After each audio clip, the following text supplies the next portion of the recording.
Welcome to the inaugural 2021 mayoral debate between two non-incumbent candidates, Alicia Purdy, a Republican, and Valerie Faust, a write-in candidate. There is a third non-incumbent candidate in the race, Greg Idala. He had a scheduling conflict and could not join us at this time. My name is Mark Ronich. I run an independent news organization, Statewide News Service. I began the company in 1981 while I was still a student at University at Albany. I will serve as the moderator of the event. This debate is intended to also serve as an educational tool for broadcast students. We are taping at the student-run radio station, WCDB 90.9 FM. Thank you to the management of the radio station for allowing us to use their facility. It's where I got my start in my broadcasting career. This debate is also brought to you courtesy of Albany's Community Media Center, Channel Albany. Thank you for the use of your equipment. We are also joined by Albany Student Television, the university's go-to organization for filming, editing, and recording needs. The format for this debate will begin with opening remarks from each candidate. Then we will alternate between the two candidates, giving their thoughts and criticisms about how the capital city is being run. Who knows, you might even hear a compliment or two about the current 8-year administration. So let's get started. Alicia, you're up first with an opening statement. All right, thank you, Mark. Hey, Albany, I'm Alicia Purdy. I am the Republican candidate for mayor of the city of Albany. My plan for the city of Albany is called Operation Transform. You can look at that on transformalbany.com. It's a comprehensive, sweeping set of plans and strategies to address our many needs in the city of Albany. We're a complex organism with a lot of diversity of thought, diversity of culture. And one of the things that we can all agree on amid all of our diversity is what is happening in Albany is clearly not working. The administration isn't working. Historically, we've struggled, and the struggles continue in the city of Albany on every level. And so one of the things that I bring to the table as a candidate is not only a fresh set of eyes, but fresh vision for the city of Albany for our transformation. And I do believe that in order to bring transformation to the city, we have to be willing to do something transformative. And maybe that's transforming how we think of who we're going to vote for, or what a political candidate should be, or what a mayor should do in the city of Albany. So I hope as things unfold tonight, you get a better picture of not only Operation Transform, but a sense of me as a candidate. I call myself the People's Mayor, and I've been very accessible, and I hope that if you have questions after the fact, I'm always open to that. So thank you, Mark, for that time. Okay, and Valerie Faust, you're up next. Good evening. My name is Valerie Faust, and I'm a write-in candidate, Democrat, and I am running in the general election, because I really believe that we need a change, and I feel that I'm a good representative to run for mayor in this city. I've been here a long time, working in the trenches and helping around the city with different communities, and so my reason for running for mayor is because I cannot sit around any longer and watch the present administration tear the city up. People are sad, people are broken, people are disillusioned, and we need a new mayor in that seat to bring back the hope and the faith, and also the idea of we can be the greatest city in this New York State. We're the capital, after all. We have to do more. You can reach me and get my information at Faust for Albany, and you can go to my Facebook page and you could send me a inbox. I will return an answer to you. So I'm here for change. Join the community for change. Well, thank you, Valerie, very much. And now we move on to our first question, which goes to Alicia. This question is about youth. In the city of Albany, there are tennis courts, a skate park, basketball courts, soccer programs, and indoor volleyball games. There are probably additional programs besides sports activities that are available as well. Do you feel there are enough programs for youngsters to engage in during the summer and after school hours? As mayor, what would you add to the list? What would you distract youngsters predisposed to causing violence and getting into trouble with the police? Okay, it's a lot of questions. Remind me if I forget one of them. So the first thing is the City of Albany does have a number of programs, but you're right, a lot of them are largely sports-based. I have noticed that. I'm the mother of 5 children, and not all of my children are sporty, and not all of them like to read books. And one of the things I've heard as I've been out and about speaking with people, especially if they're older, they kind of remember the old days of Albany when you would come home and you would come to a community center. And one of the things, I think that's probably the number one answer I hear when I'm hearing from people about youth, is that there isn't something for them to do. And you look around and say, well, there's basketball. Well, I don't want to play basketball. What would I do to distract youth?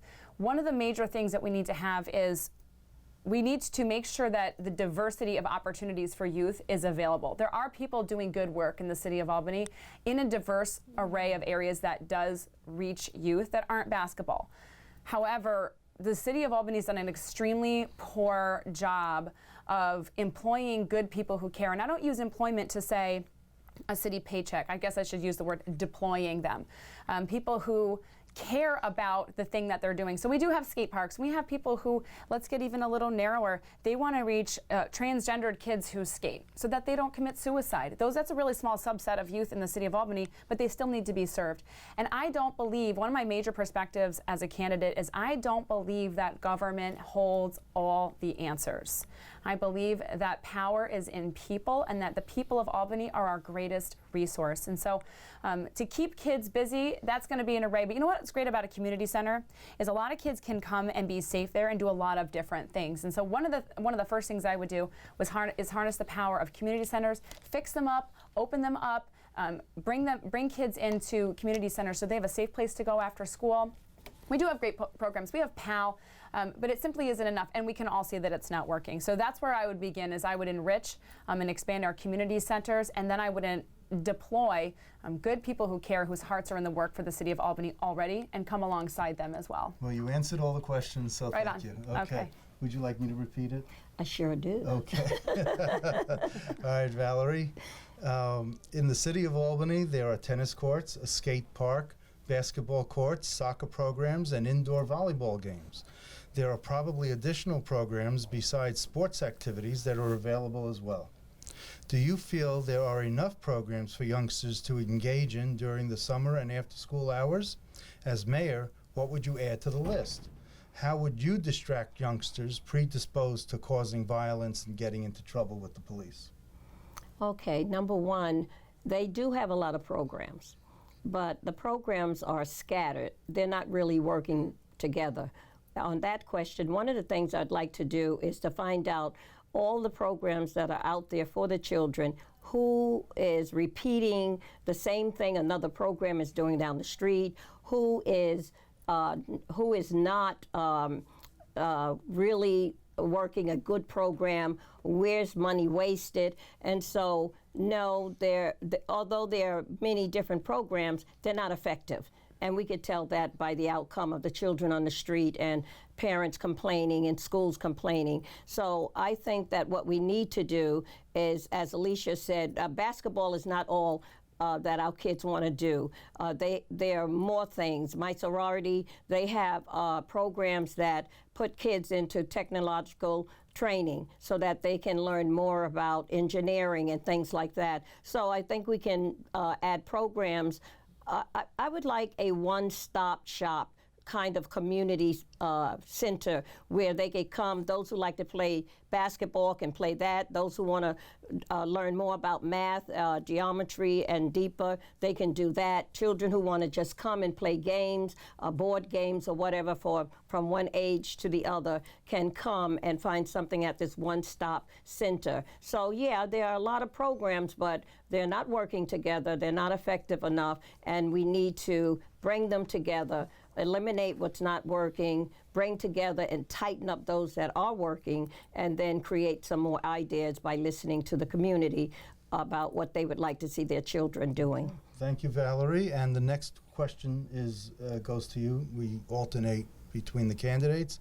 The topic is gang violence. We've seen a rash of violence on the streets of Albany over the past several months. The State Attorney General had a news conference where there was an arrest of many gang members from Albany and throughout the Capital District. The mayor and police chief of Albany both attended the news conference, and no reporter asked the mayor about forestalling gang violence. What would you do to relieve the city of gang violence? Do you need a group like the Guardian Angels to come back and patrol our streets? Are the police showing they are ineffective and stymied by this? Yes, the police are showing that they're ineffective and they're stymied. And that's not taking anything from the police. It's a whole community thing. It's not just the police to go out there and stop the violence. It's not just the mayor's job. It's the community's job. It's the parents. It's the school teachers. It's all of our jobs to get together to find out why our kids are running crazy in the street, why they are not only gun violence, they're using knives and knifing each other. And it's not only that, there's rapes going on. There are burglaries. There are people walking in neighborhoods that they're seeing on their sign, on their cameras, pulling on their car doors to see what they can steal out of a car. These are people who need to be helped, need programs that can help them. And our gangs out there, people are, I heard even in the administration that it wasn't gang related or it's not a retaliating incident, but it is gang-related in many cases. It is a retaliation in many cases. And what do we need to do? We need to deal with people. We already saw that closing down businesses is not a deterrent. We already saw that calling in the state police is not a deterrent. It's not, the things that are being tried are not helping.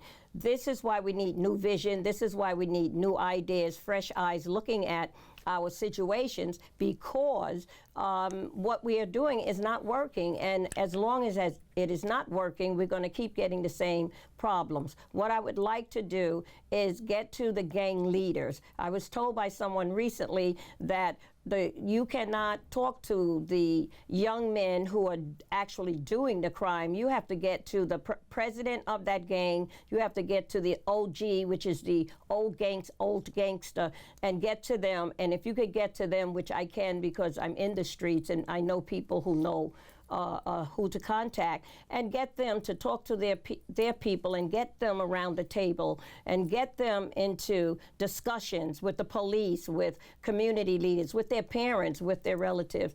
And I think that when you reach people and give them respect and really, really show interest in them, and on top of showing interest, convince them that what we come down with to do to help them, we're going to do it. We're going to follow through. And I think that's what it is. And of course, jobs. And once you take a gun out of someone's hand, they turn it in. What are you going to do? Once you take a knife out of someone's hand, what are you going to do? So we have to have that conversation, and it's going to take all of us to do that. In the mid-'80s, the Guardian Angels were in Albany. Are you a proponent of the Guardian Angels? Should they come back? No. I think we have people. I think, when I lived in Brooklyn, I'm from Bed-Stuy, New York and Brooklyn, and we had neighborhood watch. We had people sitting in our hallways on shifts. We wouldn't let certain people in if they didn't have a key. We had people who were walking the neighborhoods at certain times, families with their children walking around.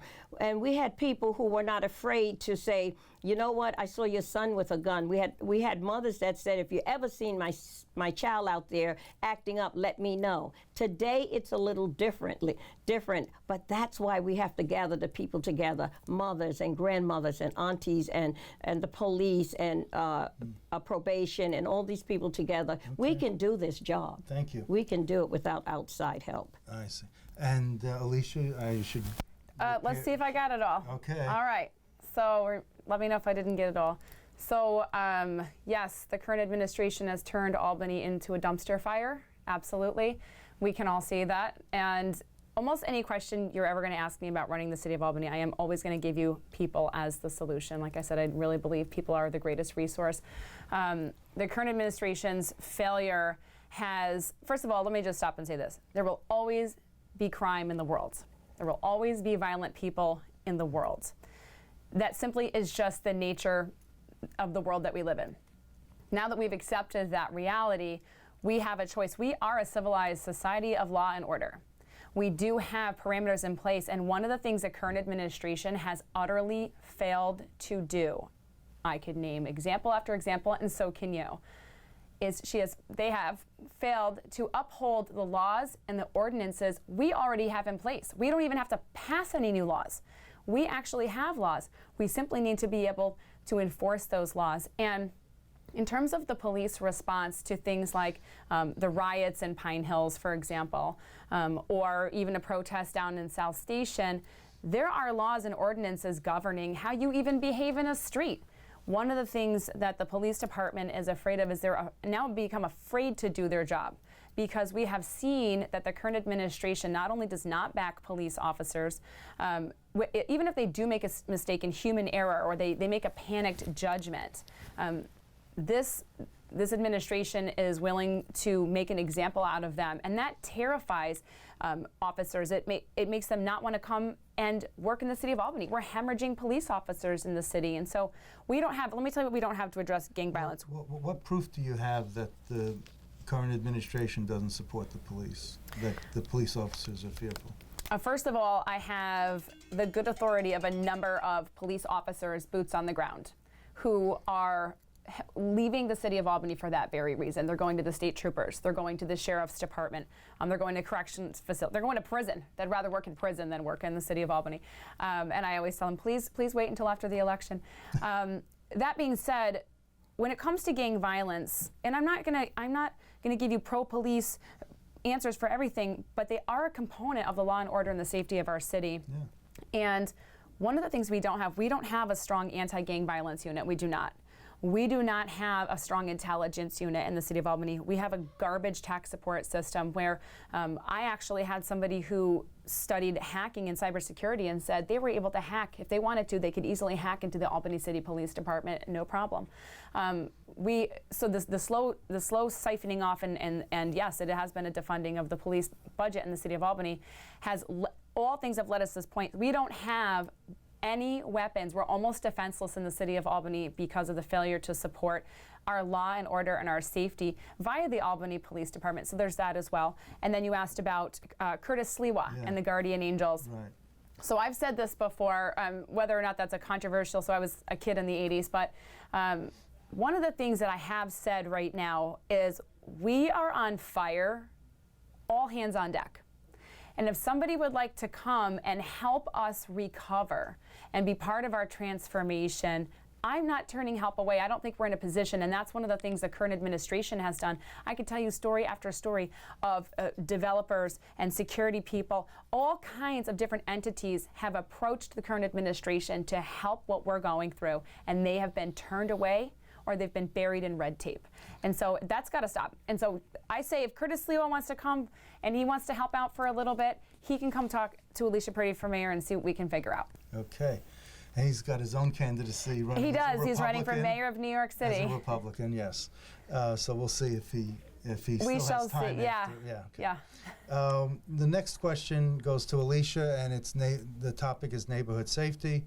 In the Whitehall and Buckingham Pond area, some members of the community are fearful of anti-Semitic attacks and taunting by drive-by Jew haters. It has gotten to the point where the synagogue where one synagogue on Whitehall Road received approval to install an 8-foot fence around their 6-acre property. What would you propose to do to stem this type of violence and make our neighborhoods safer? The first thing I want to be extremely clear about, so people understand and they can manage their expectations for an administration and under my leadership, is I have absolutely zero tolerance for racism in any form. I don't care who you are. I don't care what your job position is. I don't care what your title is. I don't care what your station in life is. Racism in any form is off the table as far as I'm concerned. And we can see that we have these issues. And we've had that issue where the governors had to come up before and address issues that are at the Jewish synagogues. So here's one of the first things I would do. One of the things that area doesn't actually have very much of is any kind of neighborhood intelligence or police presence. You think because it's maybe an upper ward or it's a nicer area of town that maybe they don't need it, but here we are. We've got this obvious problem. And so I'll say this again. One of the things I would love to see in the city of Albany would be an intelligence unit, undercover unit, people who can track social media, people who can start to observe and create patterns of behavior for people who are anti-Semitic, or they have racism against Black community members in the city of Albany, or whatever that is, Hispanic, Asian, gay, whatever that is that somebody is, I will fight to protect their autonomy as a human being, their value, their dignity, and their worth. And so I would start there with bringing in, like I said, I would love to create something where we can have a greater level of intelligence of what is going on right under our nose in our city. And from there, certainly community plays a role in that as well. But I'm done with the victim nature in the city of Albany, and it's time now to fight back. And there are ways, and under my leadership, I fully intend to produce a return on our tax investment that goes to our public safety. Okay, thank you. And Valerie, you are a reverend. Yes, I am. This is a Jewish-centric question, but I just wanted to get your opinion about this. Do you want me to repeat the question? I don't think so, Okay. but if I miss something, I'll please let you know. let me know.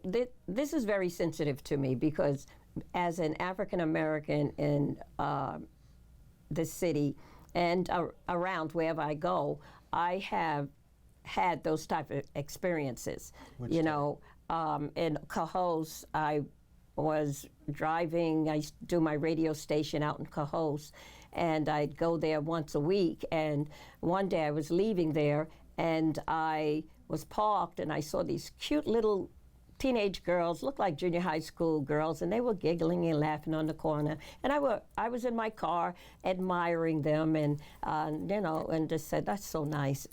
I remember my school days, and I looked ahead. But then when I pulled off, they said, get out of our town, nigger. And I could say that word.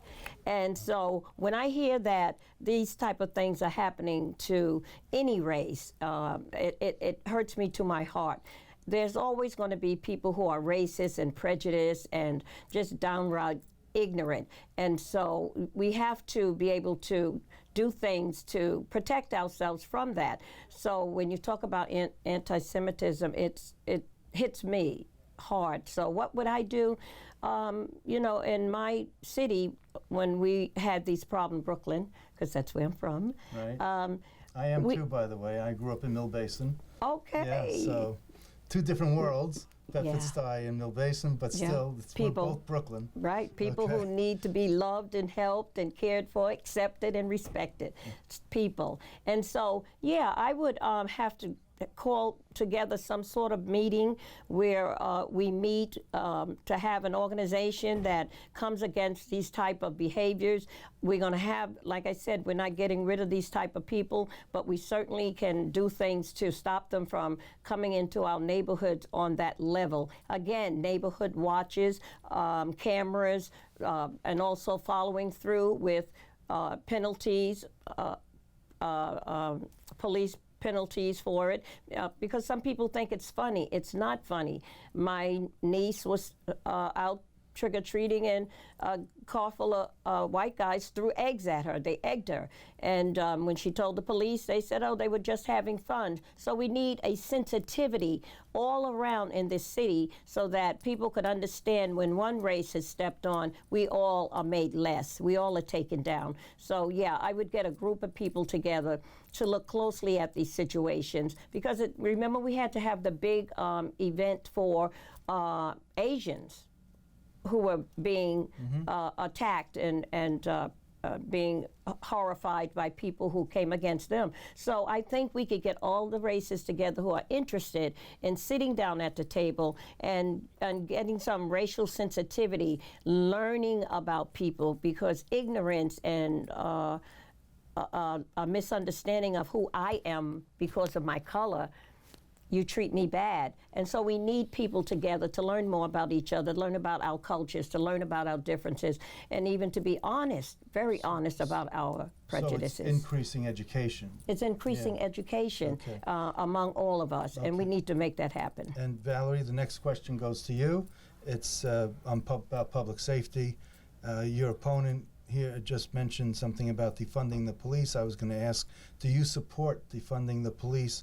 I'm told that 1/3 of recruits drop out of the academy for failing to pass the mental health portion of the program. how would you get more people to go through the police academy successfully? Well, I'm absolutely not against defunding the police. We need them.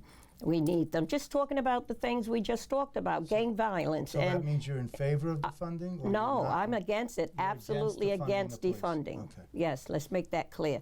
Not only am I absolutely against defunding, I'm for giving them some more money because they do a stellar job. There's some mistakes. They're not perfect. There are some issues within the police department. But again, training, sensitivity training, learning about the cultures that they serve. A lot of them don't live in the city, and so they need to learn about the people that they serve, and I think that will help with the community and the police getting together and getting along rather than fighting one another and causing all this chaos.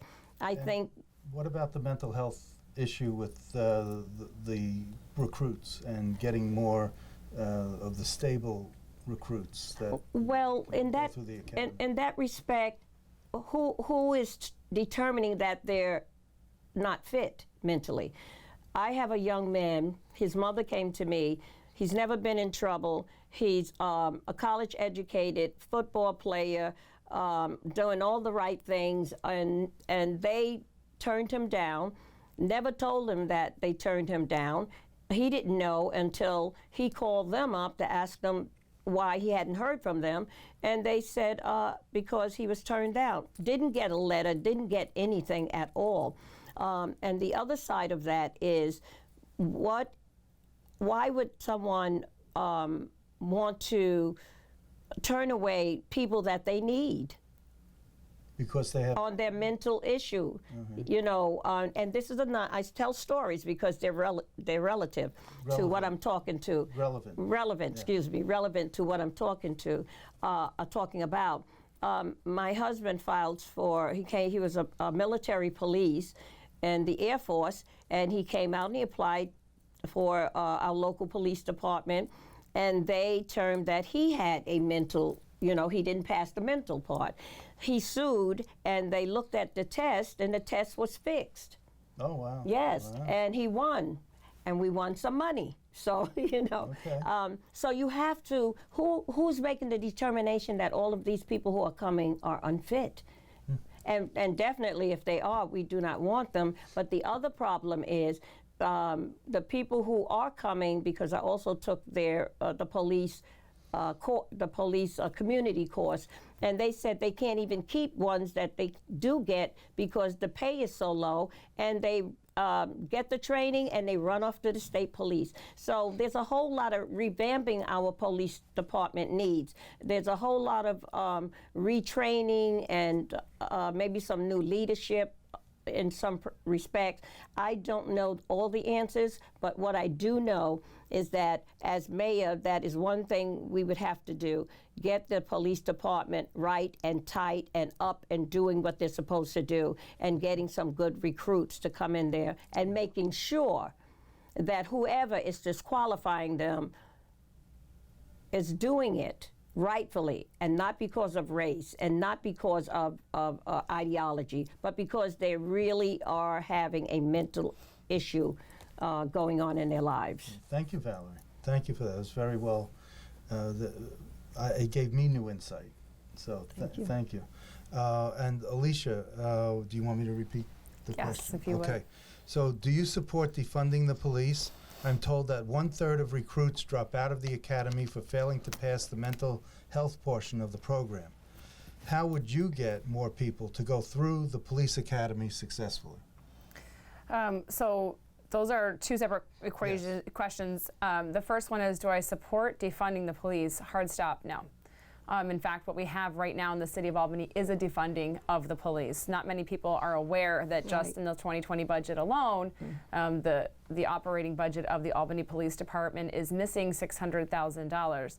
And I can tell you 5 things off the top of my head we could have done with that missing $600,000.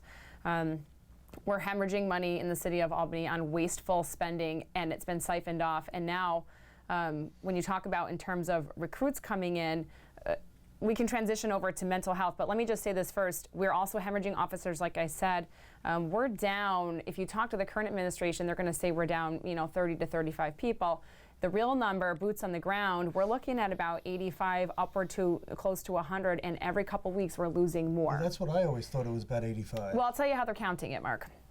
What the current administration is counting when they're giving this lowball number, they're counting people on maternity leave, people serving in Afghanistan, and they're counting people on the city payroll, including recruits, and not actually boots on the ground serving the city of Albany. We have 19 policing zones, and we have about anywhere between 17 and 18 individuals that serve that type of policing at any given time. They're spread too thin. And so, first of all, without refunding, giving them even more money, if all I did was just bring the budget back up to where it was a year and a half ago, with that missing $600,000, we would be able to have an illegal ATV bike force to meet force with force. There are grants available, all kinds of things that we don't have to spend money on. If all I ever did was stop contracting with Nissan in the police cars, we would save $70,000 a month in our budget. So, first of all, we can actually solve some of our police payment problems. Did you know that they've been without a contract since 2016? Because the current mayor has refused to budge on certain stipulations. She wants them defunded. She wants them spread thin. I don't know what that agenda is there, but I completely disagree with it. And so defunding, hard stop, no. Just let's bring them back up to where they even were and start there. And then, did you know that it actually takes more education to become a licensed hairdresser in the state of New York than it does to become a police officer? And you have to continue your education when you're a hairdresser on how to dye hair or whatever that might be. Yes, whereas when you get out of police academy, even should you make it through, you don't have to have continuing legal education, and so we need money for that as well, because one of the things that happened, remember when the police covered their badges in South Station? People were very upset about that, and I was too, because again, I want to uphold the law, and whatever the law is, it needs to be honored, and that applies to all people in the city of Albany. However, one of the things that I heard was that because of the lack of continuing legal education, it used to be okay under the law to cover your badge. And then that changed, and there were certain people who simply didn't know. Other people, maybe they just didn't comply. That's a different ball of wax. But what I'm saying is that's just one microcosm of an example of our police not receiving the kind of education, mental health support. And by the way, if you have a mental health issue, depending on what that is, there could still be a place for you in a technology department. There could still be a place for a police recruit in an intelligence unit, like I was discussing before. Maybe you're not a boots on the ground officer, but you're someone who works behind a desk. The military has stipulations like that, where there's a certain length that they're willing to go, because they try to find a place for as many people as there can be to serve and protect our nation. A similar perspective. And so when it comes to how would I retain or make sure there are more graduates, first of all, we need to attract the best. And Albany is not attracting the best, not at all. This is a dumpster fire and everybody's running from it. Second of all, if somebody is having a mental health struggle, I definitely think we need to, it's not a black and white answer. It's an answer to say, okay, what is that struggle? Is it something that prevents you from doing the best job for the city of Albany? Is there a fit for you? Or is a different career a better match for what you bring to the table? Okay. So the next question goes to Alicia. Okay. And it's about economic development. Many businesses in Albany and elsewhere have closed due to the pandemic during the past 2 years. Many hardships were relieved by federal bailout money. Is the federal bailout money the correct course of action? What can the city of Albany do to be more independent, helping businesses and improve the city's economy, other than wait for such assistance? What would you do in your administration? Well, that's a long answer, so I'm going to give you the bullet pointed version, Thank you Mark. very Although much. I will say, if you come to Transform Albany, I've gone to extensive lengths to lay this out. And so I am going to reiterate some of the things that are already in place on my website. My tax plan is there. My plan for small businesses is there. It's all there under Operation Transform. Oh, opportunities. And so when it comes, first of all, I really believe that small business is one of the backbones I actually think that our workforce is another backbone. So we can't have a bunch of backbones, but small business is going to be instrumental to the transformation of the city of Albany. And shame on the current administration for failing to honor small businesses. They suffered through COVID. Many of them closed, like you said, but they didn't just close because of economic reasons. You know why they're pulling up stakes? Because there's vagrancy and people wandering in. I can name 3 restaurants off the top of my head. One of them is the Gateway Diner. There's a panhandler on Everett Road. Everybody knows who he is. He stands there and does this. That's in my neck of the woods. And what he does is he wanders into the Gateway and demands Sharpies for his shirts. And if he does not get his Sharpie, he causes havoc in the restaurant. Now, they can't get the police to come. We've got 19 policing zones to cover and not enough police. And it's not a violent crime. He's just being a jerk. And so, or he's having a mental health crisis. We don't have mobile health units like we did. And so, anyway, our small businesses are suffering not only economically, they're suffering socioeconomically from a failure to uphold the laws and ordinances in the city of Albany. One of the things that I suggested as a recovery move going forward is that, yes, using COVID relief money. Look, the fact is that COVID relief money is a significant chunk of our city's operating budget. I think we're at $180.8 million, I think the last I checked, for the city's operating budget. And we came into roughly $80 million. This isn't going to happen again, and we have to be wise with how we use that money. One of the things I'll do with small businesses is I would love to see something like maybe a sales tax holiday. One of the ideas that I floated with small businesses is to have, we already have something where there's an Albany gift card that floats around that you can purchase. I want to build that up. You know what I want to bring that would really build up small businesses? Tourism and revenue from tourism. But you know what you don't want to do when you come to the city of Albany? You don't want to get shot in the face. And so we have to deal with our public safety, and it's going to start and end there. But when we convert over into a city where they know, a gang member knows, a wayward youth knows, if I do it in Albany, I'm going to get caught and I'm going to have a record instead of a resume. Totally different program, by the way. That is a great idea of mine. One of the things they're going to realize when we start to convert that over and we start to see it in real time is that small businesses are going to say, okay, so now if I have a problem, I can call for help, and there is help. Forget even just fiscally. But now we attract tourism because we're a safe city. Now people come to our restaurants. We have amazing restaurants in the city of Albany, and restaurants are just one tiny microcosm. We've got apparel businesses. We've got, you know what we don't have? We don't have a McDonald's anymore in the city of Albany. Not even McDonald's can survive in the South End in Albany. What a shame down there in pastures and way down on Pearl Street. Isn't there on Holland and Hackett? There's a McDonald's on Holland. There is, but I'm talking way downtown. Okay. I'm talking that it cannot. Yes, we have McDonald's, but we have them in areas that are not as challenged with crime. I see. And so we've got to address those areas of challenge because there are businesses down there. The Pearl Street Pub, the Pearl Street Diner, they're pulling up stakes and leaving. And so, anyway, all that to say, with small businesses as a backbone and emphasizing our safety first, it'll start there. But I have a couple ideas when it comes to taxes and revenue in the city of Albany that benefit small businesses to say, like I said, a sales tax holiday, some kind of featured business where people can come and celebrate a business, get great visibility through the city. We create commercials and programs that feature all the wonderful things we have, but first we have to be safe so that they can come and enjoy it. Okay. Valerie, do you want me to repeat the question? Yes, would you? Okay. I was listening to. This is economic development is the topic. Many businesses in Albany and elsewhere have closed due to the pandemic during the last 2 years. Many hardships were relieved by federal bailout money. Is the federal bailout money the correct course of action? What can the city of Albany do to be more independent, helping businesses and improve the city's economy, other than wait for such assistance? What would you do in your administration? Well, number one, businesses were suffering before COVID.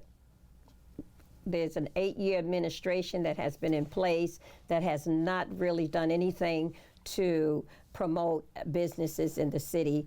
You know, when you talk about economic development and businesses, there are three, in my opinion, there are three components. Number one, help the businesses that you already have to thrive. Find out what their problems are. For instance, on Central Ave, there are tons of business up and down Central Ave.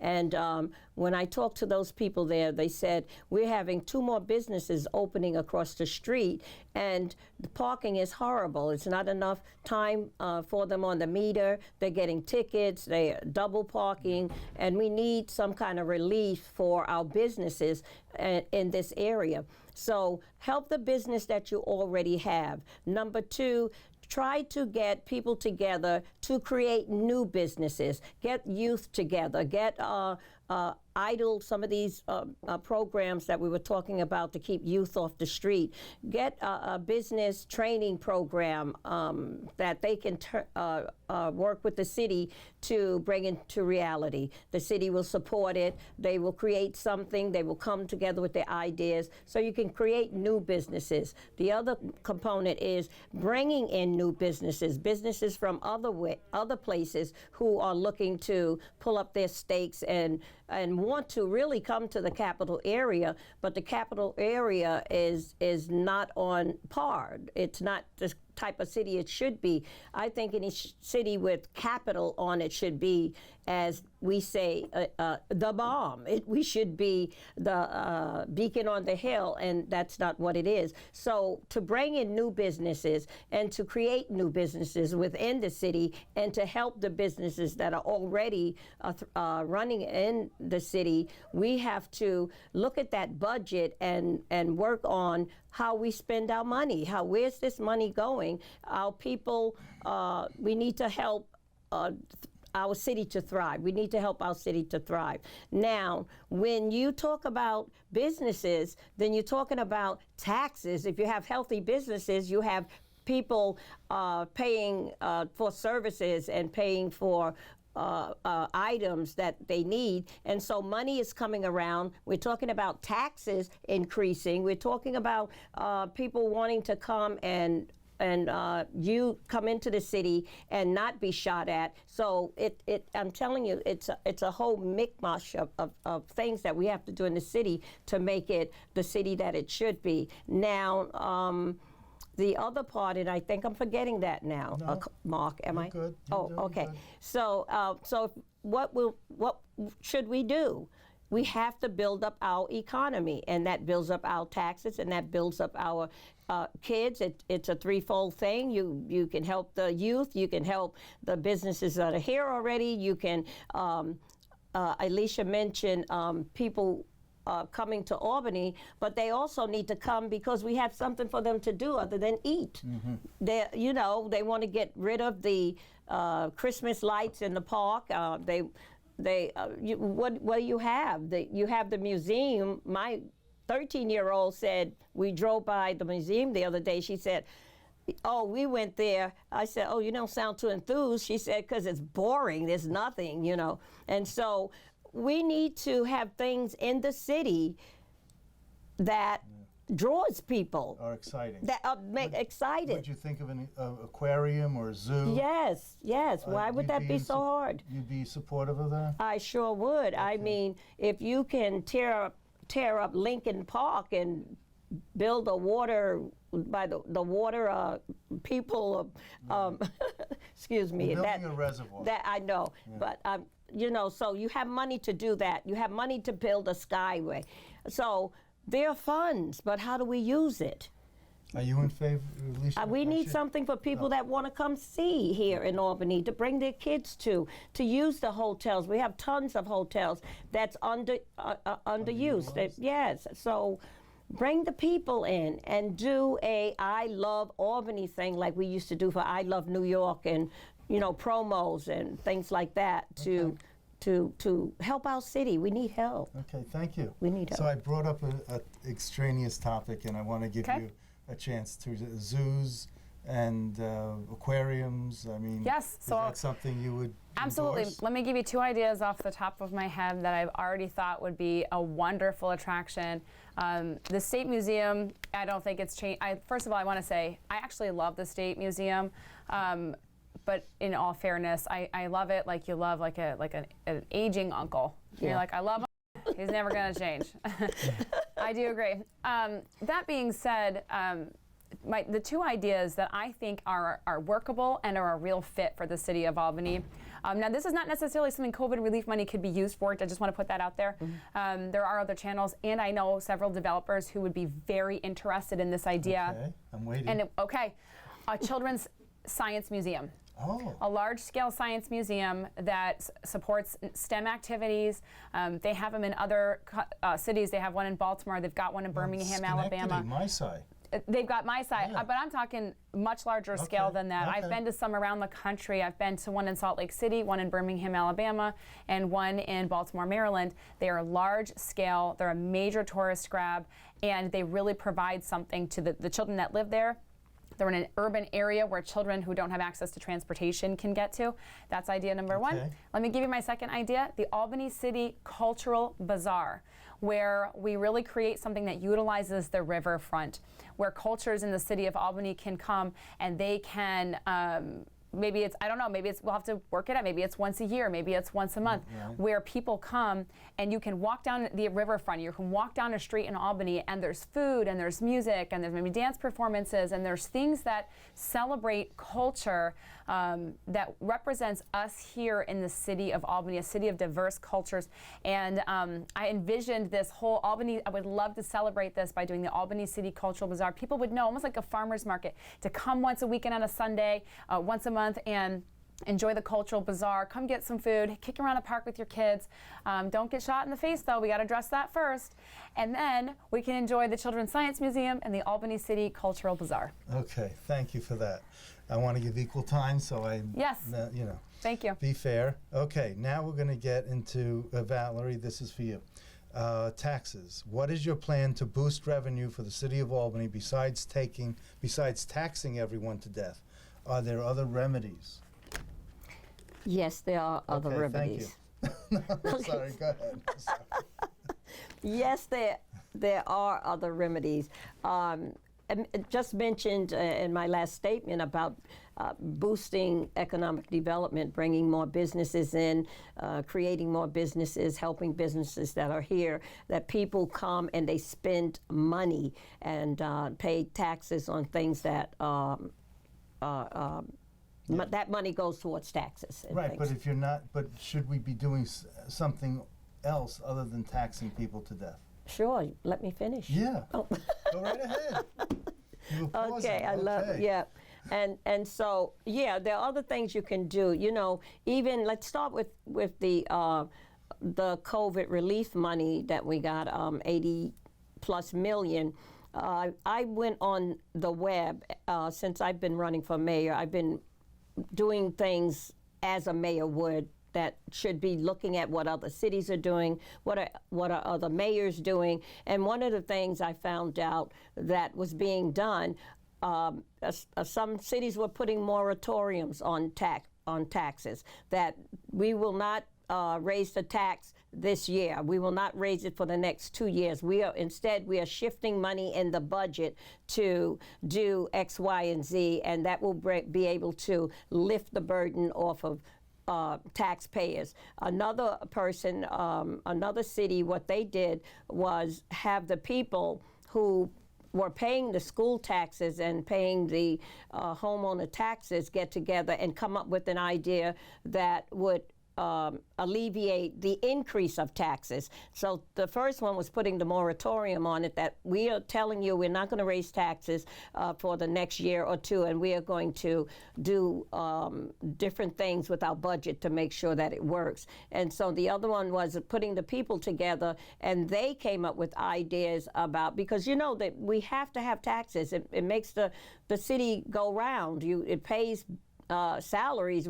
So as much as we hate taxes, we need them, but we don't need to tax the people to death when we are wise with the money that we get and shifting money around, not the old saying, rob Paul to pay Peter type of thing, but actually looking at the money that we have and seeing where the waste is, because there are wastes in the budget, and seeing where priorities are and what can wait a year or two before you deal with it, and as you plan to deal with it better in the future. So yeah, there are things that you could do to increase revenue so that you don't have to increase the taxes on the people. Okay, now you're done? Okay, thank you. Thank you for that in-depth answer. I appreciate it. And Alicia, what is your plan to boost revenue for the city of Albany besides taxing everyone to death? Are there other revenues? Yes. So we know the old adage that there are two guarantees in this life: death and taxes. That could be the motto of the city of Albany. There are two guarantees in Albany: death and taxes right now under the current administration. So my plan for taxes in the city of Albany is, first of all, we have like 60% of our land in the city of Albany is off the tax roll. And that could be whether it's a hospital, a college, religious institution like a synagogue or a mosque or a Catholic church, whatever. Jewish Community Center. Jewish Community Center. Yeah. And that's a separate ball of wax, and I have no intention of touching that aspect of it when it comes to non-tax property. However, what we really do have is a butt ton of blight. Did you know a butt ton is an actual unit of measurement? Yes. Okay, and not many people know that. We have a butt ton of blight in the city of Albany under the current administration, and so help me God, the Albany County Land Bank has tried to pick up the slack of this administration, and God bless their efforts, they're trying, but what a shame that it's gotten to this point where now the county has had to step in and help. And so all that stuff is off the tax rolls, but the red tape that it takes to get people into blighted homes, to fix them up. Did you know that when you get a home in the city of Albany, if it's blighted and it's earlier than a certain date, you have to fix it up according to its original specifications. Then you can modify it and modernize it. So you got to get those single pane wood windows and some leaded glass before you can get some vinyl windows so that your air conditioning, your heat is more efficient. Right now, that's how it is in the city of Albany. What a shame. The bureaucratic red tape is a load of garbage, but it is intentional, because what happens is when government gets bigger, the people suffer. And some of the solutions in the current administration to taxes, I'll tell you what it is right now. Has anyone ever run afoul of permits, fees, fines, code violations? That is how they're trying to offset the tax burden. One of the ideas that I had, you can see on my website under T for taxes and R for revenue, we discussed a couple ideas for that, is what if we do have COVID relief money, and one of the major lies that has been told to the city of Albany is that COVID relief money can't be used for this. That's a load of garbage. The language is extremely vague. I've consulted with attorneys and CPAs, and what they said was, if you can make it fit for COVID, you can use it in that way. So that's a load of garbage when you hear that you can't, there's a legal ramification here, but just let's speculate. Tear down the central warehouse. Right now it's privately owned, there's a whole thing there. But what I'm saying is, if it were not, and if it were you could just rip that thing right down. Did you know that during COVID, during 2020, all the codes and fees and fines for the current administration to fix up their house in Arbor Hill were waived? So guess what? If they want it to happen, it can happen.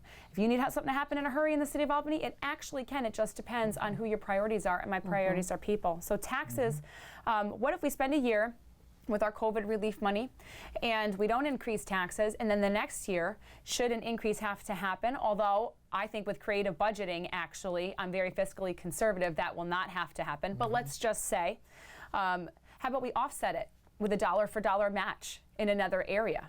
So we're all paying extra water, we're all paying extra garbage. We start to offset some of these issues that we're being buried in and nickeled and dimed to death over here while our taxes hold stable. So we need to increase our tax base. We all know that. Why isn't it being done? Because it doesn't serve the purpose of the current administration. But it actually can be done. I found you $600,000. I guarantee you I'll find you some more. In fact, I already have, but we won't. It's not part of this discussion. Just to say, we can get creative with our taxes, and they don't have to go up right now. They do not. We can spend a year figuring this out and holding in place while a new administration takes over and gets this budget. There are a lot of ambiguous places on that budget. Broad sweeping statements like personal expenses that are difficult to itemize, and I guarantee you all that I found is just the tip of the iceberg. So don't buy the lie. There is something that can be done about taxes in the city of Albany, but it's going to start with a new mayor. Okay. Thank you. Alicia, this question goes to you. It's about affordable housing. In your opinion, do we have enough affordable housing in the city of Albany? I know when my friends come to visit, they think the prices of home ownership is a bargain compared to where they come from. What is your view about this? Do we really have a problem? We have a monumental problem, Mark, but there's not an easy solution, and I'll tell you why. So we recently just passed Local Law F, which is fair housing legislation, is what it was called. And that is a very hot topic in the city of Albany because what it essentially does is it put a 5% cap on any rental increases. So a landlord cannot raise the rent along the same progress in the inflation of the economy. And so as the economic prices go up in the wider world, a landlord is capped at 5%. And what's happening there, and it's going to trickle down to the residents, even though fair housing legislation sounded like a great idea. The reason why I didn't support it as it was passed, I'm going to be really specific with my language there, as it was passed, is because the trickle-down effect is actually going to punish tenants in the end. When landlords pull up and sell their houses, it's happening already because they realize they're also a small business in the city of Albany. I'm not pro-landlord and I'm not pro-tenant. I'm pro-city of Albany. And what we have is not benefiting either side. So let me just give you an example. There's a bunch of new housing that the current administration just put up, and they clipped the ribbon and they put out a press release. And the starting rent in this housing, which is considered livable in the city of Albany, is $1,200 to $1,500, depending. And that's supposed to be livable. And what's going to happen is they're going to subsidize that with more federal money and call it low income. That's a load of garbage. $1,500 in the city of Albany should get you a house. And so what I would like to do is I would like to clear a path for home ownership in the city of Albany. Remove red tape from all these codes and this double retrofitting and all the things that have to be done in the city of Albany before you can clear a path. You're going to have a whole common council meeting in order for somebody to just get a house. But if the current administration wants a house, well, they're just going to go get it. It's unfair to the people of Albany, and it sends a terrible message. And so do I think we have enough affordable housing? No. Do I think we have enough housing that we could use that isn't being used and we could figure that aspect out? Absolutely. Developers and landlords actually want to do this with their life's work, but they're being throttled out from pouring into the city of Albany. And tenants suffer in the end. They're going to suffer because the landlords are going to leave, the government's going to take over, and all the prices are going to go up, and then the federal government's going to support us. That is not the path forward under my administration for the city of Albany. Like I said, I'm very fiscally conservative. We're going to use what we have. We're going to figure out a way to clear a path for people to not have to be eternal renters. Let's get them on the tax roll. Let's get you into a home. Now you've got some equity. You've got something to sell when you do want to leave. You could buy a better home because you have something you can get a loan on. Anyway, I could do this all day. So all that to say, there's a lot of work to be done when it comes to affordable housing, but clearly what we have is not working, and tenants are going to pay the price in the end. And do we have enough affordable housing? No. I mean, aside from the price being maybe too high, but you think we need more affordable housing? Well, we have a large unhoused population in the city of Albany. We do. We do have people who are struggling to pay their rent and people who are struggling. So when you say affordable housing. Right, what's affordable? There you go.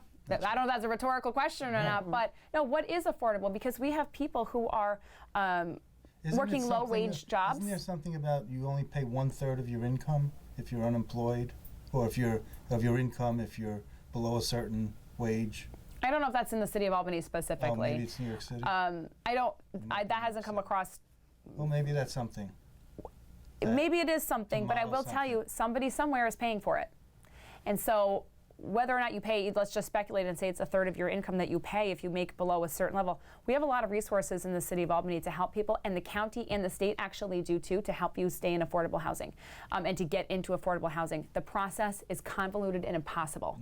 And so in the meantime, we have eternal renters in the city of Albany when we could have a large swath of homeowners, even at the low income level, first-time home buyer loans. There's a lot of paths to get to success in Albany, but they've been blocked at every turn. Okay. So, Valerie, I think this is a topic near and dear to your heart, maybe. Affordable housing, in your opinion, do we have enough affordable housing in the city of Albany? I know when my friends come to visit, and they come from Brooklyn, and you can know the prices of housing in Brooklyn, they visit and they think that the prices here for home ownership is a bargain compared to where they come from. What is your view about this, and do we really have an affordable housing problem? We do. We do have an affordable housing problem, and your friends are correct, because you and I know what it costs to buy a home in Brooklyn, New York. So when they do come here, this is, real cheap.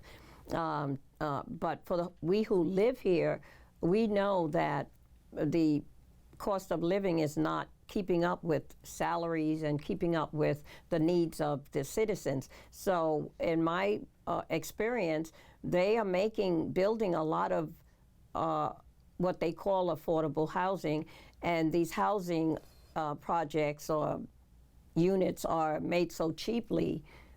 People are moving out. They're not staying there. You can hear a pin drop in your neighbor's house. Somebody's smoking weed. It smells like you're smoking it in your own house. So they're made so cheaply. So just because I'm poor doesn't mean that I don't want quality housing. Just because I'm in low-income housing doesn't mean I don't want it to be decent and safe. And so, yeah, they're building some things, but I think they are just a tad above of code. And so that's a problem. The other problem is we have all of these blighted buildings that landlords, I don't even know if the city have gone after these landlords, because if you send out notices, let there be a deadline. After you get your third notice, we're taking your property. If you're not going to pay the taxes, we're taking it, we're going to own it, we're going to sell it, or we're going to redo them and sell them to as affordable housing units. So, and then there are a lot of people in the city who say, I wanted to buy that building with the X on it. I wanted to buy that building that's been vacant and boarded up, and the city won't let me touch it. They won't give me information on it. Is the city getting tax money from these absentee landlords with these slum, torn-up houses? If they are, then that's a revenue, and I think you mentioned something about that, Alicia. That's revenue that can come in to the city. No, there's not enough affordable housing. That new building that was built on Central Avenue, is it called Swinburne? They said it's low income. If you get an application from them, the lowest salary to get in was $40,000 and change, and it goes up from there according to the size of apartment you want. So I called up just to check it out, and they have a waiting list. They're totally full. So who is able to pay all of that money for these apartments?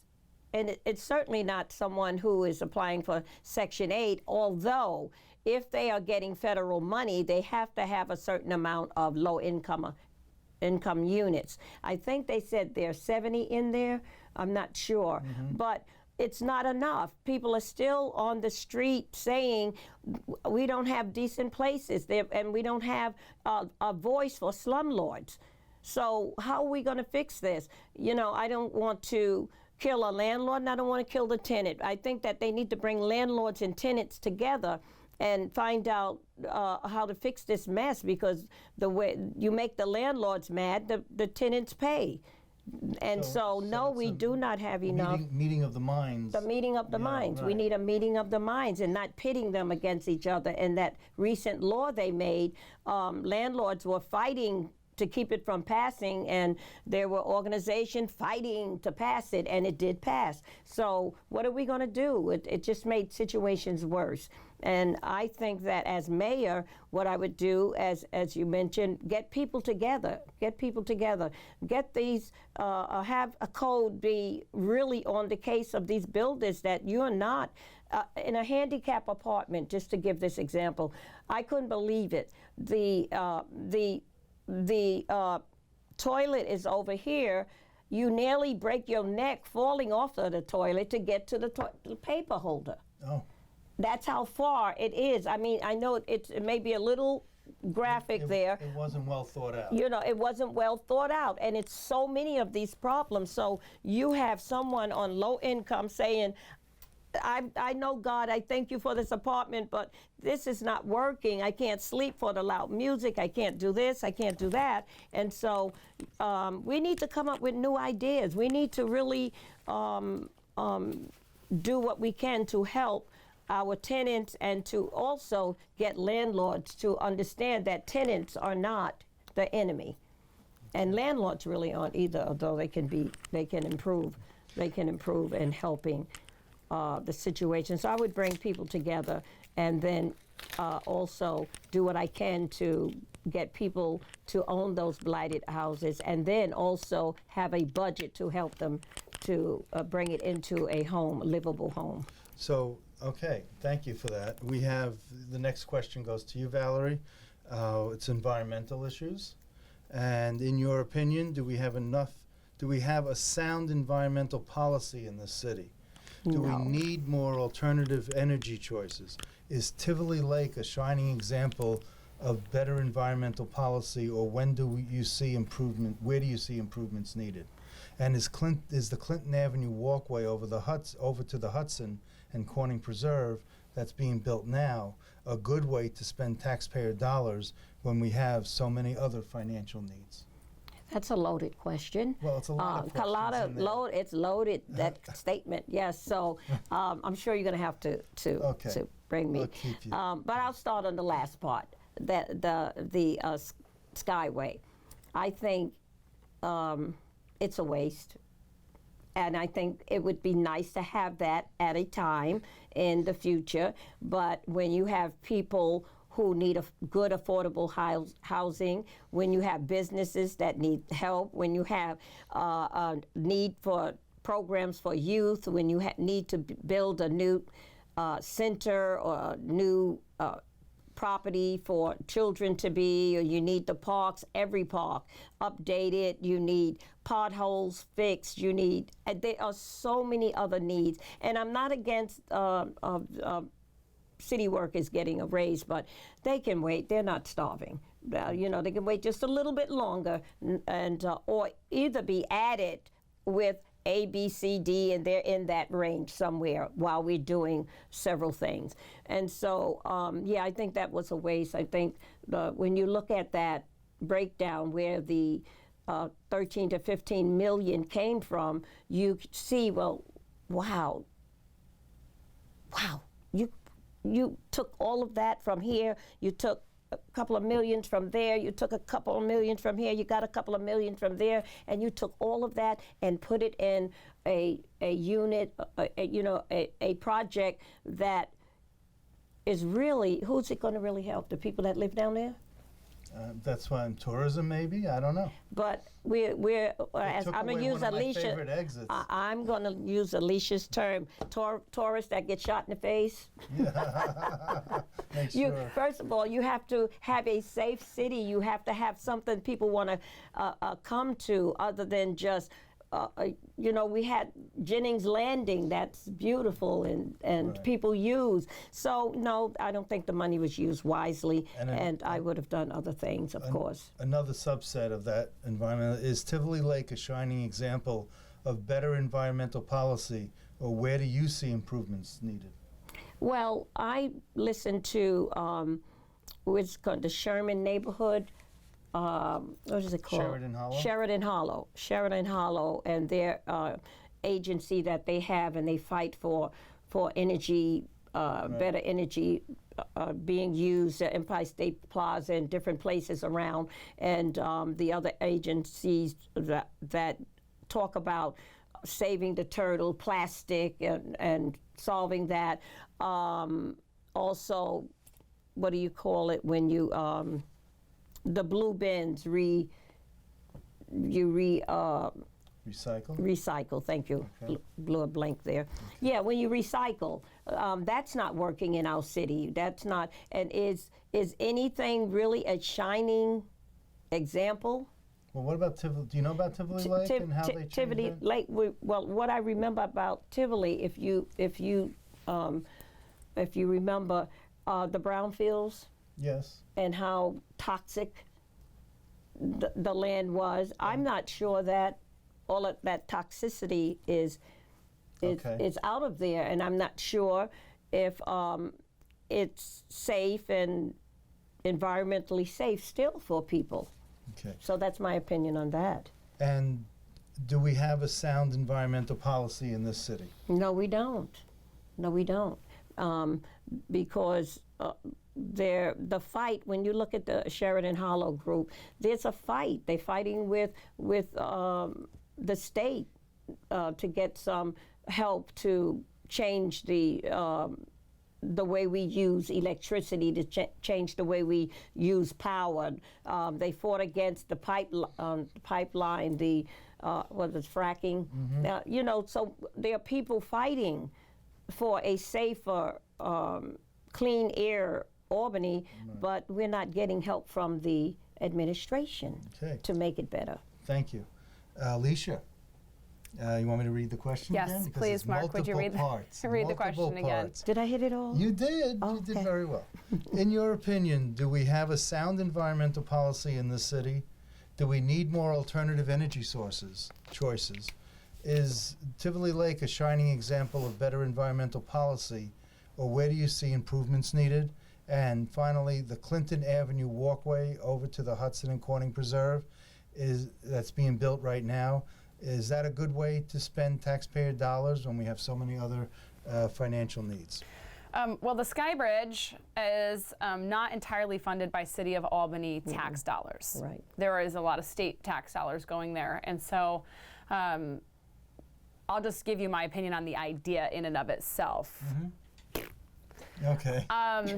So the idea of the Sky Bridge is so that people supposedly could access the riverfront. But first they're going to walk past, $1 million restaurants on their way down there to stick in a piece of fishing line and catch a humble fish for their dinner. But that being said, so outside of the tax idea, the fact is we have bigger fish to fry, metaphorically, in the city of Albany than to build a Sky Bridge where people, if they want access to the waterfront, they're going to get to the waterfront. And I'm not sounding dispassionate here. I think in concept, having a different avenue is something worth discussing. But I'm telling you, for 100 years in the city of Albany, people, even with 787 going through it, there are people down there all the time. So it's not that it shouldn't be addressed. It's not in the top 5. Okay. And so I think that Sky Bridge is a garbage failed attempt by an administration looking for a legacy for when they move on to greener pastures. Okay. That being You're said, full of metaphors. full of metaphors. I'll get literal if you need me to, Mark. I'm perfectly fine getting literal. The Tivoli Lake. Okay, so let me show you. So around my wrist, Yes. I wear these bracelets. Even if I have on my fanciest jewelry, I always wear these 2 bracelets. The green and white. Green and white. So the little green bracelet is made out of plastic bottles.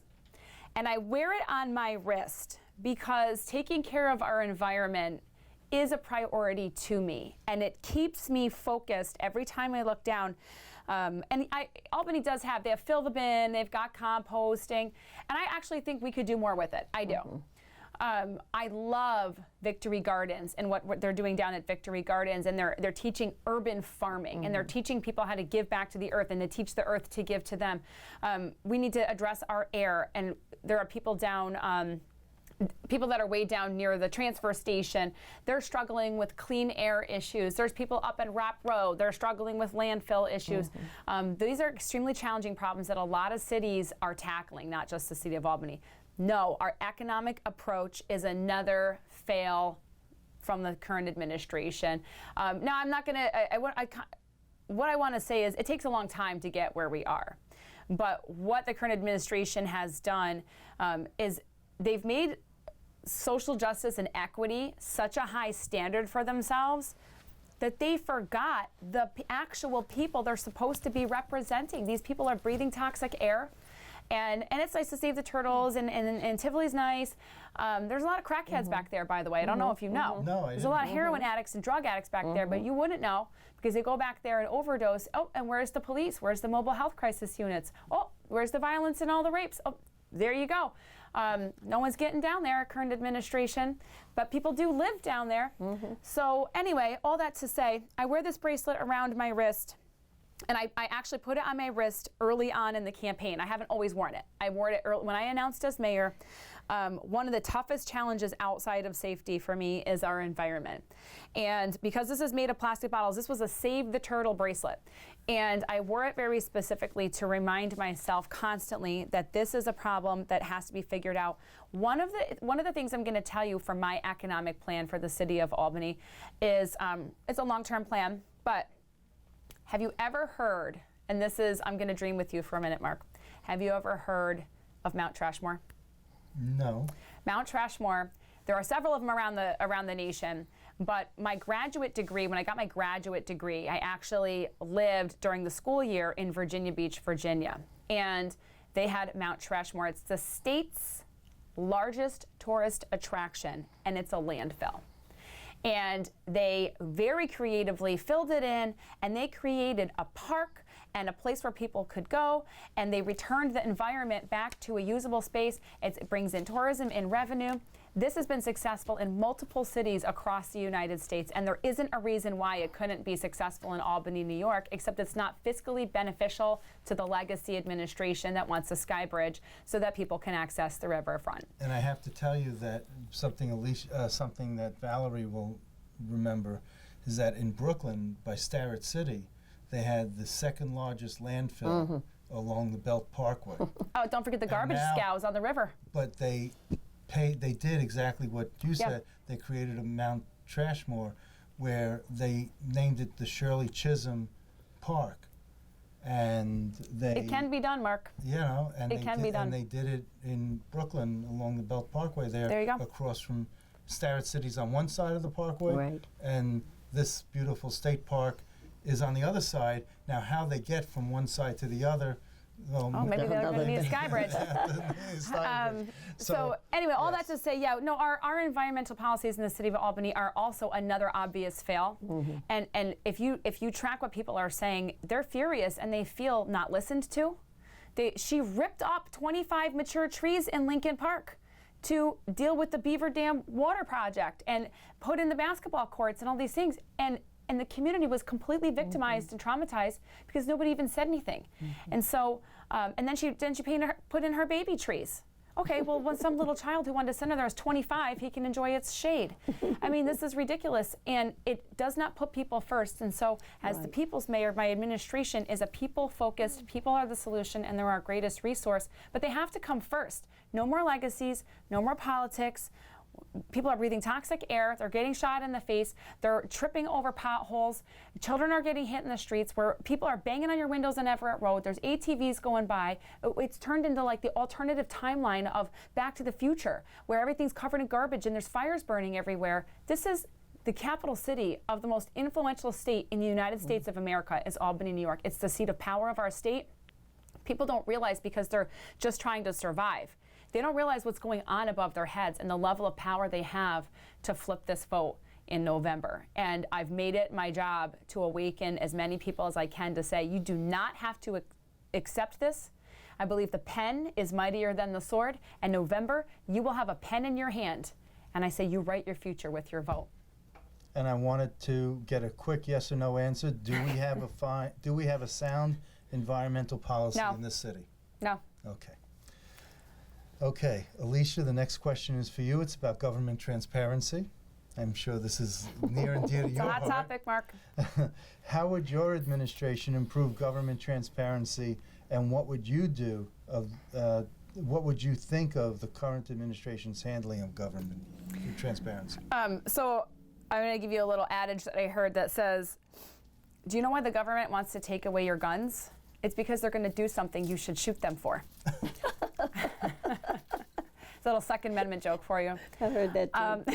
So when it comes to transparency, I have combed through the budget from 2019 and 2020, and it seems transparent because it's available. But I have a master's degree, and I have combed through it with attorneys and CPAs, and there are ambiguous lines on that budget where there is money that is unaccounted for, or it's under a broad sweeping category that now I have to go dig over here and go. This should not be so in the city of Albany. So when it comes to transparency, I'll just give you a couple of things. So early on in my campaign, it was livability, transparency, and accountability were 3 prongs of my approach to governing in the city of Albany. And what the issue with transparency is, first of all, nobody ever knows what's getting done in the city of Albany with the money that they're paying to live here. People don't understand, why do I have so many potholes? Well, you're not gonna, why do I hit see, click, fix when this and nobody shows up? How come I'm pressing the beg button at the light here and I'm disabled and there's snow and I just tripped over it? How come nobody cleared my snow? One of the things that this administration has been really, really good at is making sure that people are ignorant and uninformed about what's going on. Mark, as a candidate in the city of Albany, I'm sure the current administration will get a good laugh when I say this. It has been backbreaking to figure out what's going on in the city of Albany and show up there with my heels. And so help me God, I get there. But it's often last minute. There was something over by Tivoli actually the other day. And everybody was there, no masks on. She had just instituted a mask mandate in the city of Albany. Nobody was wearing their mask. Paul Tonko was there talking about being a win champion on his Wheaties box. And they stood there and took a bunch of pictures, and they looked like everybody was so happy. Nobody knew about it. Nobody knew that there was no, whenever I go to these events in the city of Albany, there's almost never actual people there. It's all politicians. They're all stodgy, and they've been in place for 40 years, or it's the office staff. Where are the human beings in the city of Albany? Why don't they know what's going on? So in my plan Operation Transform, accessibility, how your city accesses you and how you access your city. You should be able to ask these questions. Whatever, maybe it's a website, I don't know. Maybe remember Jerry Jennings had his talk show. This comes up to me all the time because I'm a journalist. Jerry Jennings had a talk show and we loved calling it Jerry Jennings. And if I told Jerry Jennings there was a pothole, that pothole was filled in because I told Jerry Jennings in his radio show. Well, you're gonna get 5 minutes with Kathy Sheehan and Joe Condon on a Sunday morning in the Albany Street, which is nice, I love Joe Condon, but it's not good enough. It isn't good enough. And so maybe we do the radio show again where people can access the city and ask questions. Hey, how come I was looking at the budget recently and there's $600,000 unitemized under personal expenses during COVID when the current administration said they took a pay cut? How come they're spending $500,000 out of the budget? Can't find what it went to. Maybe it went to office staff. Who knows? Can't find it. So accessibility to your city is paramount to me. And again, there are lots of ideas, like I said, a radio show, whatever that could be. I'm completely wide open to that because people should know what's going on. They should know where their money's going, and they should be able to physically see that there is benefit in exchange for what their government leadership is doing with their money. And I'm old enough to remember when Erastus Corning was mayor of Albany. And Our longest mayor. 41 years, Yes. mayor of Albany. And he would pick up the phone if you called. And there's a famous story that a woman had a flood in her basement. He went over with a bucket and bailed it out. There you go. And that's personal attention. It is, You know? and it's paramount for me. Personal attention, a totally different conversation, but the transparency where you can access your government, Yes. it's sadly revolutionary. Well, it's a wild idea. in this day and age with computers and being able to go on the website and look at the budget, I mean, It's too hard. I already went through it. It could be easier. It could be significantly easier. It should not take a experienced journalist with a master's degree who has a master's degree in digging for information and a CPA who's certified in the city of Albany and an attorney who practices law in the city. Yeah. And I had somebody who is in the military. We went through that budget and we had so many questions. It's unacceptable for the city of Albany. Shame on you, current administration. It's time for a new transformation in our administration. And when you say that Paul Tonko, the example you gave about Tivoli Lake and Paul Tonko, people want to mug for the camera. It's when the cameras show up, the TV cameras show up. You know what this administration is famous for? Want.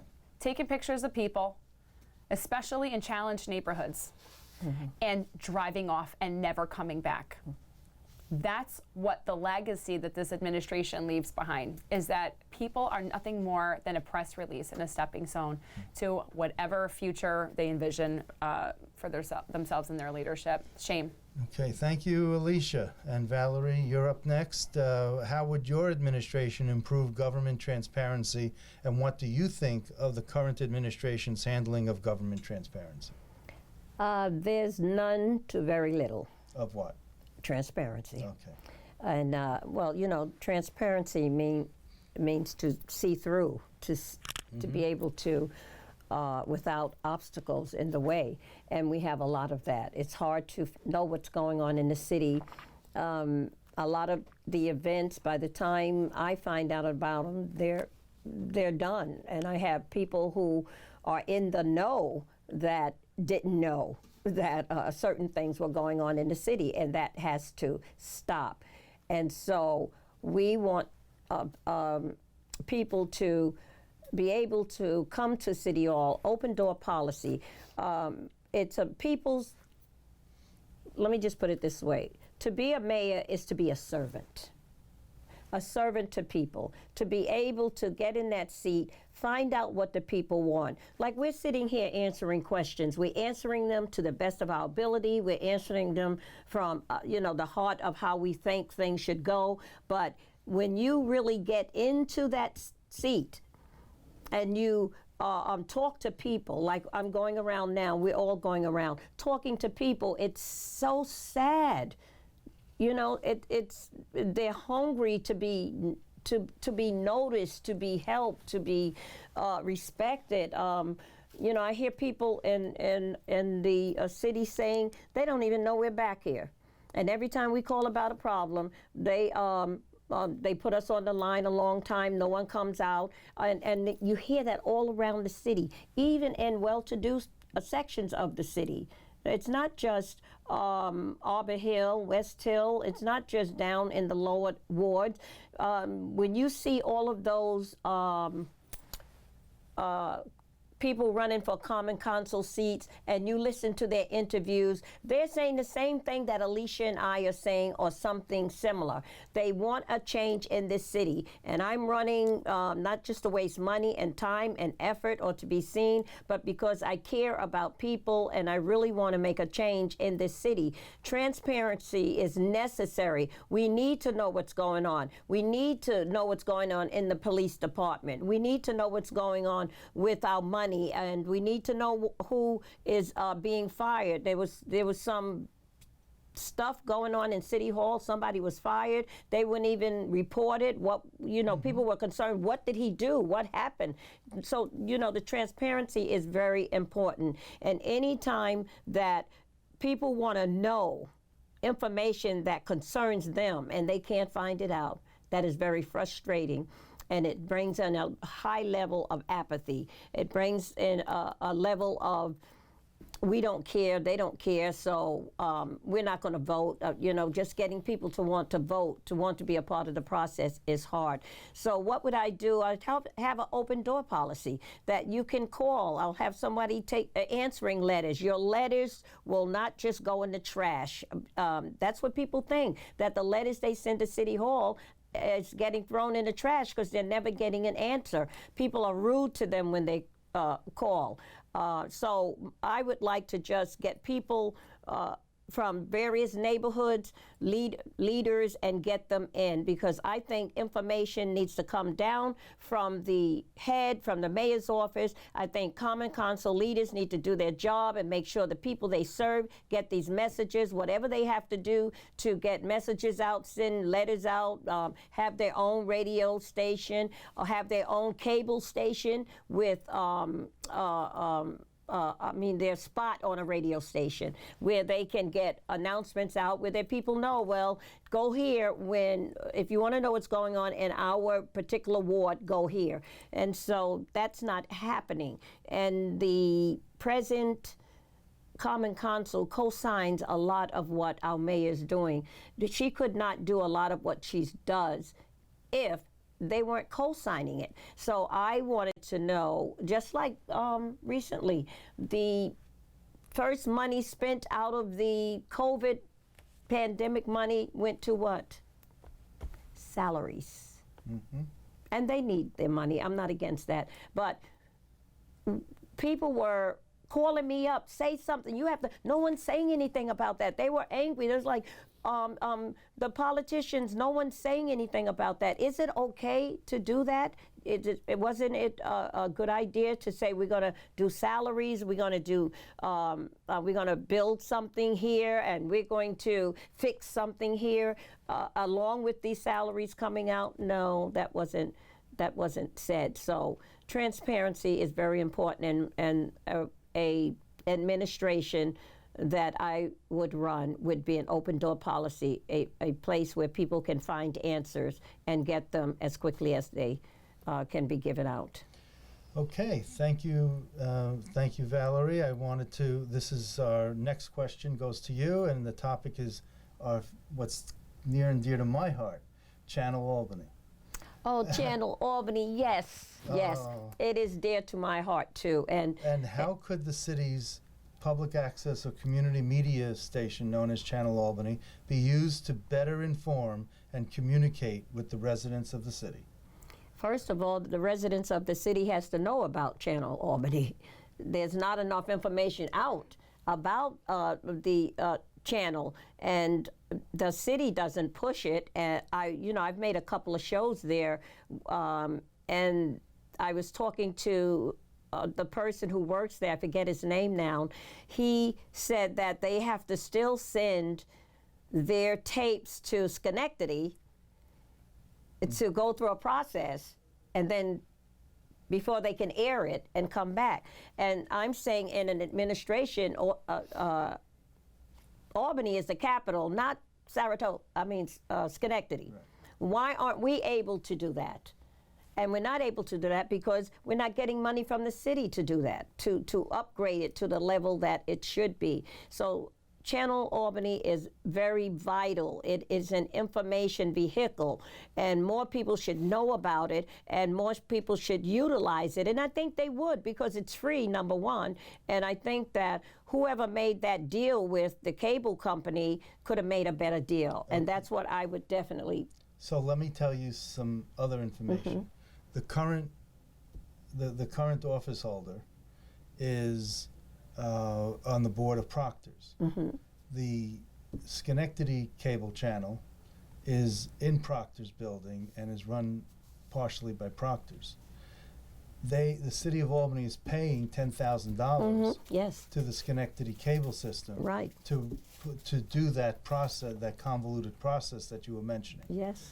So I think it was something to do with the fact that she is on the board of Proctor's, mm-hmm. and that this $10,000 is going to this entity within Proctor's. Right, and it's backwards. It's backwards. That money can be spent right here to upgrade us, to put us on the top of the page. Mm-hmm. And we could do this here, but we have to have people, we have to have an administration that is concerned, because Cable Albany is about people. It's mm-hmm. about people getting information, people giving information, people sharing ideology and thoughts, and just being in connection with others. And we're not doing that, and it needs to be changed. And the only way it's going to be changed if if the administration itself takes an interest in it, a serious interest in cable Albany, and just do what needs to be done to advertise about it, to give the money that it needs, to hire the people that it needs. Remember, Alicia was talking about the waste in the budget. I'm talking about the waste in the budget. I'm talking about prioritizing and using money wisely. And any one of us knows that you have to have a budget, and a budget is based on what are your priorities. I have to eat, I have to sleep, I have to have clothing to wear, I need a transportation or whatever, and it's just on a higher level with more money in the city to prioritize things. And I think cable And Albany. we need Channel Albany Channel as Albany. one of those priorities. That definitely should be. All right, thank Definitely. you. And see, I want to end on a lighter note. Definitely. Okay? But Rah for Cable as Albany. Channel Albany. Right Okay, here. I'm sorry. Channel Albany, right I here. know Cable Okay. Albany, but it's cable. Alicia, I want to ask you the same question. How could the city's public access channels and community media, known as Channel Albany, be used to better inform and communicate with the residents of the city? Okay. So my undergraduate degree is in broadcasting. So I'm a veteran radio and TV host, and it is certainly near and dear to my heart to have a TV channel here in the city of Albany. A lot of people don't know, as you said, about Channel Albany. A lot of people don't know that there's a line on their Spectrum cable bill that takes out some money that should help fund Channel Albany. And one of the things that I think, first of all, not everybody has cable, but lots of people do. And why on earth would they tune in? There's nothing to tune into on Channel Albany unless you have a very specific niche interest. And I would love to see the city of Albany harness, again, maybe accessibility, how you access your city. I would love to have news bulletins, news magazines from the city of Albany, pieces and features for people throughout the city of Albany. Heck, let's get a cooking show on there where we have recipes from old Albany. I don't know. We do a historic walking tour. Lots of reasons and that support the city of Albany. Of course, I'm against outsourcing what we're doing to Schenectady, but that's not the only area that matters in Albany that's being outsourced by the current administration. There are a lot of things that we are paying way too much money for other people to do. And because it's all about money, it's not about people. And when you really have a heart to let people know, look, I would love to see more kids get involved. Talk about youth opportunities. Can you imagine if a kid graduates high school and he's an experienced cameraman? Can you imagine that a girl is poised behind the camera and now she can start her own show? I mean, can you imagine, just let your mind run the possibilities of kids. We have WCAA, which is our little radio station downtown on Grand Street. They reach almost nobody. What if they had a little tower? I mean, there are areas in the city of Albany right now as the capital city. We should have a great morning show. Good morning, Albany. I've actually said this before. This is something that's, like I said, near and dear to my heart, not only as a broadcaster and a lover of disseminating information, but also from a mayoral standpoint where people simply are left in the dark. We could have a little C-SPAN where we go into the House and the Assembly, we go into the Assembly and we find out what the heck they're up to in there. I used to work in the New York State Assembly in the press corps, and I would read the proposed legislation they were putting out, and my jaw would drop. I would read law cases and the things they were arguing, and I thought, people have to know. Does anybody know about this besides me? No, they did not, and they still do not. That's part of transparency, is being able to say, okay, I'm going to tune in because they're filming all day on the hot topic on the floor of the New York State Senate. I want to know, how did my senator vote? I want to watch, what are they saying on the story? Are they going to filibuster something? Whatever that, people sit there and they watch that stuff all day. We are the capital city of New York State. We have, and by the way, the operating budget for Channel Albany, you can correct me because you know it better than I do. Let's dream a little, Mark. Let's say we got $125,000 to do that. Oh, that's about what we bring in on the Spectrum cable bill. So you know what? In fact, I think it's significantly less than we bring in on the Spectrum cable bill. But there is. I believe it's really more. It's it's like more like $700,000. So I was going to say about $500,000. Yeah. Yeah. There is so much that could be done in the city of Albany, and all of that would feed in. Maybe instead of a radio show, we do a TV show where you talk to the mayor. Anyway, all that to say, as a broadcaster, yes, Channel Albany has a role to play, and I'm going to get even more specific with you, Mark. I truly believe that the lack of access to Channel Albany and the failure of the current administration to do anything with it, I'm just going to launch this out into the atmosphere. It's a squelching of the First Amendment, the freedom of the press, and the freedom of speech of the people of the city of Albany. Broadcasting from your Facebook page and YouTube is lazy, garbage leadership in government. Now, I can do it because I'm a mayoral candidate, but when I'm in leadership, you know what's going to happen? Facebook page, that's going to take a second seat. YouTube channel, second seat. Maybe all part of the component. But there has to be somebody who isn't in the mayor's office who's watching. That's why we have watchdogs and checks and balances. That's what journalists are. I'm going to get on a soapbox, Mark. That's what journalists are here for, to be a check and a balance. And by refusing to benefit and boost Channel Albany, what the mayor has done is she has removed the freedom of press in the city of Albany. She's defunded the press in the city of Albany, and it's harmed the people of Albany because there's no check and balance to her unabridged power. Somebody has got to stop. That's why I'm running for election in the city of Albany as the people's mayor. Clear and present danger to a garbage failure administration. Okay, well, I just wanted, we went through 10 topics. Oh, in Great an hour conversation. and 45 minutes. Okay. So bad. I would like to ask you, Alicia, if you have a question that you would like to ask your opponent, if you'd like to ask Valerie something, and then I'm going to ask Valerie if there's a question that you'd like to find out and ask Alicia. Okay, Okay. Valerie, how can we work together in the city of Albany? that's great. That's a great question. Seeing that you and I are not very different and wanting to bring about real change here in this city, I am all for working together. I have heard people say that I'm voting for you or Alicia, but I'm not voting for Milady? that lady. Yes, and so yes, Cool. we'll definitely work together. You know, of course, we watch each other as we run, and I admire your energy, Thank you. and I think you and I both could be on Ritalin. 'Cause I've been told I could take a take a nap or two. yeah, but but it's from the heart, It is. and we're real, and we tell the truth, and so yeah. Okay. Well, we had our Yes, we could kumbaya moment. Yeah, well, not really, and that's what we fine. need in That's- this. that's good. That's what we That's- need in that's this fine. city. Well, We're not enemies. Right. We, That's not you're an enemies. opponent, but you're not an enemy. Not an enemy. Right. So, what different question would things. you like to ask Alicia, Valerie? Well, I never thought of it, except that I love the question she asked me, how we can work together. The other thing would be how, if you become mayor, I want to be lieutenant. I mean, what's the other Deputy name? mayor. Deputy mayor. If I become mayor, I want you would you be deputy mayor? Look, I'll tell you, at the end of the day, something has got to change in the city of Albany. I actually don't use the word change. I use the word transform for a very specific reason. I'll tell you my secret. It's because change is different to everybody. But when you Yes, it transform is. something, it's a new creation. And that's really what we're looking for in the city of Albany, is a new creation. And people have told me that the current administration is Goliath. But you know what? I realized it's not true. You know what Goliath is in this scenario? It's the hopelessness in the city of Albany that anything can ever be different.